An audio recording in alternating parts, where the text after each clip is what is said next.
আসসালামু আলাইকুম, সাকিব এগ্রোর পক্ষ থেকে সবাইকে জানাই স্বাগত। আপনারা আমাদের বিগত ভিডিও দেখছেন, যেখানে 1 বিঘা জায়গাতে আমরা তেলাপিয়া মাছের উৎপাদন দেখাইছিলাম। সেখানে কতটুকু তেলাপিয়া উৎপাদন করা যাবে এবং কীভাবে চাষ করতে হবে, চাষ পদ্ধতি কী হবে সেই সম্পর্কে জানাইছিলাম। তো সেই ভিডিওতে দেখে অনেকেই জানতে চাইছেন যে ভাই, এই জায়গায় আমি 1 বিঘা জায়গাতে যদি ট্যাংরা মাছ চাষ করি সেক্ষেত্রে কেমন রেজাল্ট পাওয়া যাবে। তো আমি ইনশাআল্লাহ আজকে ভিডিওতে আলোচনা করব 1 বিঘা জায়গাতে কত কেজি ট্যাংরা চাষ করা যাবে এবং কীভাবে চাষ করবেন এবং কতগুলো মাছ ছাড়তে পারবেন, চাষ ব্যবস্থাপনা কেমন হবে। তো চলুন ভিডিওটি শুরু করা। তো এখনও যারা আমার চ্যানেলটিকে সাবস্ক্রাইব করেনি, সাবস্ক্রাইব করে দেবেন এবং বেল বাটনটি প্রেস করে দেবেন, কারণ আমি রেগুলার ভিডিও দিচ্ছি, আপনারা ইনশাআল্লাহ প্রতিনিয়ত ভিডিওগুলো দেখতে পারবেন। তো চলুন ভিডিওটি শুরু করি। তো ট্যাংরা মাছ চাষ ব্যবস্থাপনা প্রথম যে বিষয়টা আসে, যে ট্যাংরা মাছ কী সেটা আগে জানতে হবে। তো ট্যাংরা মাছ হলো, আমরা জানি যে আমাদের হাওর বাওর বিভিন্ন জায়গায় খাল বিলে আগে ট্যাংরা মাছটা পাওয়া যেত, আমাদের দেশীয় একটা প্রজাতির মাছ। তো এই মাছটা আগে কিন্তু অ্যাভেলেবেল ছিল। এই মাছটা আস্তে আস্তে কৃত্রিম প্রজনন করা লাগছে, কারণ এই মাছটা একসময় হারাই যাইতেছিল, বিলুপ্ত হয়ে যাচ্ছিল। তো সেই মাছে কৃত্রিম প্রজনন করে আমাদের মতো হ্যাচারি এবং বাংলাদেশে আরও অনেক হ্যাচারি আছে, বিএফআরআই সবাই মিলে কী করছে, এই মাছের প্রজনন করাইছে।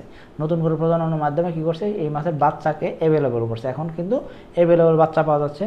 হ্যাঁ, অ্যাভেলেবেল যখন পাওয়া যায়, একটা জিনিস যখন অ্যাভেলেবেল হয়ে যায়, মানে সবার কাছে যখন চলে যায়, তখন কি হয়, এখানে কিন্তু কোয়ালিটির একটা বিষয় থাকে, ভালো মানের কিন্তু পোনা পাওয়া যাচ্ছে কিনা সেটার একটা বিষয়ে দাঁড়ায়। সবাই ব্রিডিং করতে পারে, সবাই ব্রিডিং করতে পারলে তো হবে না। দিন শেষে ভালো মানের ব্রুড থেকে কারা ব্রিড করতেছে, ভালো পোনা কারা মজুত করতেছে, ভালো মা বাবাকে জমা মানে নিজের কাছে রাখতেছে, সেই জিনিসগুলো অবশ্যই খেয়াল করতে হবে।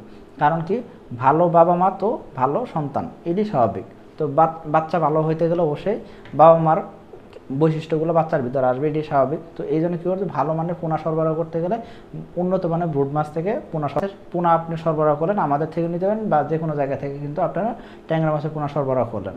এখন 1 বিঘা জায়গাতে কতগুলো ট্যাংরা মাছ দিবেন? 1 বিঘা জায়গাতে মোটামুটি আমরা জানি প্রতি শতাংশে 1500 পিস করে ট্যাংরা মাছ মজুত করা যায়, এবং এই জায়গায় কোনো প্রকার এয়ারডারের দরকার হবে না।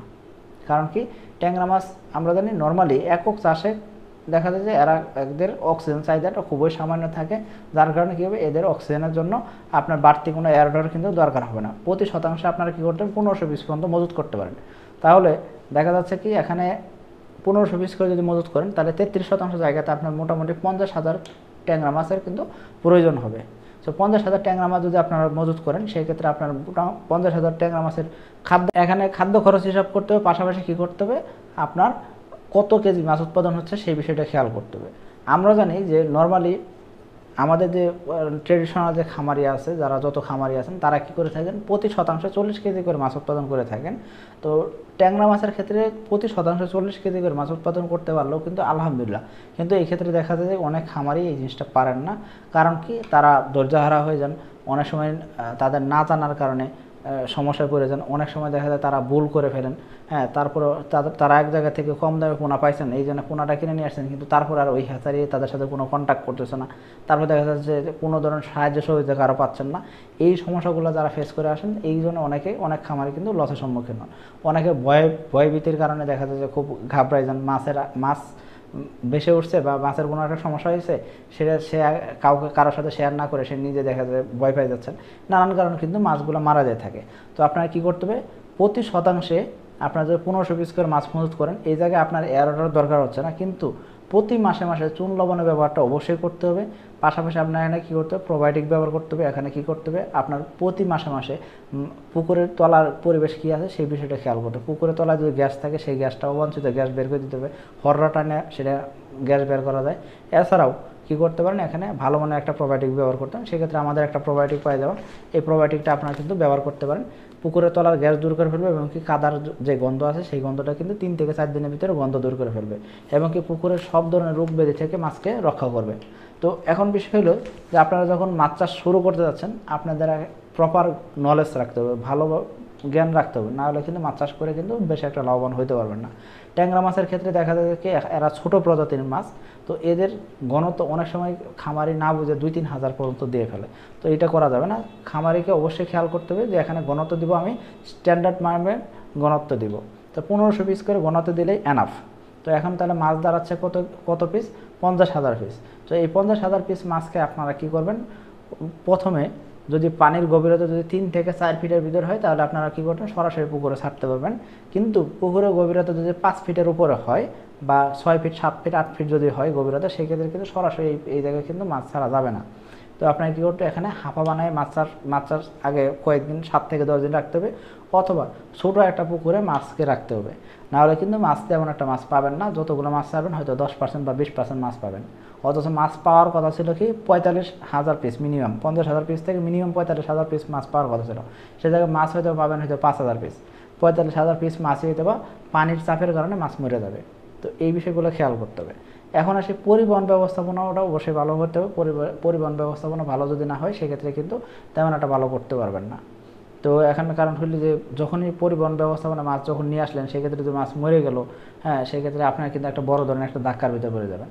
কারণ দেখা যাচ্ছে যে সব হ্যাচারি আপনাকে এই জায়গায় ড্যামারেজ দিবে না, মাছ মরে গেছে তো এখানে সেই ক্ষেত্রে হ্যাচারি বুঝবে না।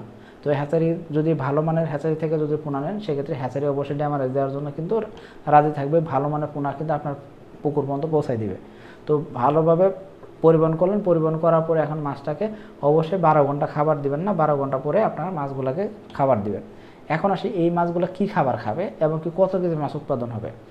তো 50,000 পিস মাছ আপনি মজুত করলেন, 50,000 পিস মাছ থেকে দেখা যায় যে হয়তো 5,000 পিস মাছ আপনি ধরলেন যে এখানে মাছ মরে গেছে বা ছোটো থেকে গেছে, বা এই মাছগুলো হয়তো বা ব্যাং সাপ বিভিন্ন জায়গায় বিভিন্নভাবে কিন্তু মাছগুলো খেয়ে ফেলতে পারে। তো আপনি 5,000 মাছ আপনি বাদ দিয়ে দিলেন, 45,000 মাছও যদি আপনি যদি পান, তো এই 45,000 মাছ থেকে আপনার মোটামুটি আমরা জানি যে ট্যাংরা মাছ 35টা থেকে 40টা বা 50টা বা 45টা এরকম সাইজের কিন্তু হয়ে থাকে। এই সাইজের হলে মাছ আর বিক্রি করা যায়। তো এই সাইজ হয়তো মোটামুটি 5 থেকে 6 মাস মিনিমাম সময় লাগে, অনেক সময় 7 মাস পর্যন্ত সময় লাগে থাকে। তো সাইজের উপর নির্ভর করে কী সাইজের পোনা দিচ্ছেন সেটার উপর নির্ভর করবে। তো দেখা যাচ্ছে কি আপনার মোটামুটি কিন্তু দেখা যাচ্ছে যে যদি হিসাব করেন যে 45,000 মাছ যদি হয়, এখানে 35 পিসে আমরা কেজি ধরলাম, 35 পিসে কেজি ধরলে মোটামুটি 1200 কেজির মতো মাছ উৎপাদন হবে। এই 1200 কেজি মাছ হয়তো অনেকেরই উৎপাদন হবে না, অনেকের হয়তো 800 কেজি বা 1000 কেজি মাছ উৎপাদন হবে। তো মোটামুটি প্রতি শতাংশ প্রতি দেখা যাচ্ছে কি 35 কেজি বা 40 কেজি পর্যন্ত মাছ উৎপাদন করতে পারবেন। এর বেশি কিন্তু মাছ উৎপাদন নর্মালি হয় না। তো এটা হলো ট্যাংরা মাছের ক্ষেত্রে। আগের ভিডিওতে আমরা কিন্তু দেখাইছিলাম কি মনোসেক্স তেলাপিয়ার ক্ষেত্রে কিন্তু উৎপাদন করা গেছে 70 কেজি প্লাস। হ্যাঁ, 70 কেজি উৎপাদন করা গেছে কেন? কারণ এই জায়গায় ঘনত্ব বেশি দেওয়া যায়। হ্যাঁ, আমরা জানি যে দ্রুত বর্ধনশীল তেলাপিয়া মাছ, কিন্তু এখানে ট্যাংরা মাছ কিন্তু দ্রুত বর্ধনশীল না। ট্যাংরা মাছটা হলো দেশীয় মাছ, এই মাছগুলো আস্তে আস্তে বড় হয় এবং কি এই মাছের সাইজ কিন্তু বেশি একটা বড় হয় না। দেখা যায় যে এখানে মাছের সাইজ হয়তো 35টা বা 40টা কেজি চলে আসলেই কিন্তু বাজার বিক্রি উপযোগী হয়। কিন্তু হ্যাঁ, এই যে মাছ উৎপাদন করলেন 1000 কেজি মাছ যদি আপনি উৎপাদন করতে পারেন, এই মাছের বাজার দর কিন্তু 350 টাকা বা 400 টাকা, কিছু কিছু এলাকায় 500 টাকা 600 টাকা পাওয়া যায়। আমরা এইরকম এক্সেপশনাল কেজি ধরবো না, কিন্তু আমরা ধরবো কি মোটামুটি 400 টাকা কেজি এভারেজ ইজিলি বিক্রি করা যায় যদি আপনার 35টা কেজি হয়। হ্যাঁ, যদি 35টার উপরে যদি হয়, ধরেন 45টা বা 50টা কেজি যদি হয়, সেক্ষেত্রে হয়তো আপনার 300 টাকা বা 350 টাকা কেজি কিন্তু বিক্রি করতে হবে। তো তাহলে মোটামুটি দাঁড়াচ্ছে কি আপনার, যদি আমরা 350 টাকা কেজি যদি মাছ বিক্রি করতে পারি, তাও মোটামুটি 3.5 লাখ টাকার মাছ বিক্রি হবে। এবং কি এই জায়গায় কি হচ্ছে 1 বিঘা জায়গা থেকে উৎপাদন হচ্ছে। এখন এই 1 বিঘা জায়গাতে খরচ কত হবে? মাছ কেনা থেকে শুরু করে মাছ বিক্রি করা পর্যন্ত আপনার মোটামুটি সর্বসাকুল্যে 1.5 লাখ টাকা থেকে 2 লাখ টাকার ভিতরে খরচ হবে মাছে কিনা, এবং কি সব ধরনের পরিবহন খরচ সব কিছু যোগ করার পরে মাছের খাবার টাবার সব কিছু মিলে মেডিসিন টেডিসিন মিলে 1.5 থেকে 2 লাখ টাকা খরচ হবে। এবং কি মাছ বিক্রি হবে মিনিমাম 3.5 লাখ টাকা। এখন বলতে পারেন যে মাছের প্রফিট তো বাইক একটু কম হইলে মনে হয়।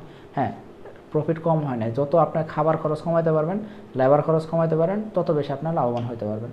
এখন ভালো মানে পোনা যদি সরবরাহ না করেন, সেক্ষেত্রে কিন্তু বড় একটা লসের মধ্যে পড়ে যেতে পারেন, যে দেখা যাচ্ছে পোনা মাছই তো বড় হলো না। তো সেক্ষেত্রে কিন্তু দিন শেষে কম দামে পোনা কিনে কিন্তু লাভবান হতে পারবেন না। সো আপনাকে কী করতে, ভালো মানের পোনা সরবরাহ করতে হবে, পাশাপাশি ভালো কোম্পানি, ভালো যেই কোম্পানিগুলো আছে সেই কোম্পানির ফিডগুলো খাওয়াতে হবে। আমি একটা ভিডিও দিয়ে রাখছি অলরেডি, সেখানে দেখে নিতে পারেন কোন কোন কোম্পানির খাবারগুলো আপনারা খাওয়াবেন। এছাড়াও কী হবে, ট্যাংরা মাছ কিন্তু হাতে বানানো খাবার খায়, সো আপনারা কিন্তু হাতে বানানো খাবারও কিন্তু খাওয়াতে পারেন। তো সবাই ইনশাআল্লাহ ভালো থাকবেন, সুস্থ থাকবেন। আসসালামু আলাইকুম।